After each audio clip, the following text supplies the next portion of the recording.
Hello, je suis Vertulia. Pendant cette deuxième phase de Yellow Startup, j'aimerais vous parler des écueils à éviter durant la période du coaching.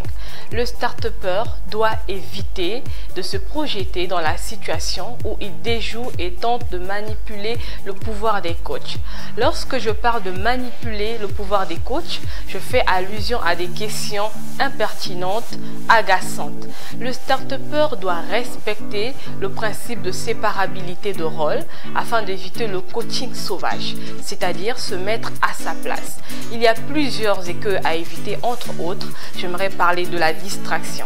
Le start-upper doit être concentré, éviter d'être distrait, par exemple en étant connecté sur son téléphone lors de la période d'immersion. Le start-upper doit également être attentif pour que cette période lui soit bénéfique.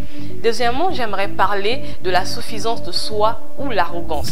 Le start-upper ne doit pas être arrogant, il doit être disposé à apprendre des nouvelles connaissances. N'oubliez pas que l'abondance de biens ne nuit pas. Et pour terminer, j'aimerais parler de la nonchalance. Le start-upper doit se distinguer, doit être dynamique et enthousiaste afin de se démarquer des autres. Pour finir, chers start-upers, je vous invite pendant cette période de coaching à être attentif afin que vous en sortiez grand bénéficiaire. Merci.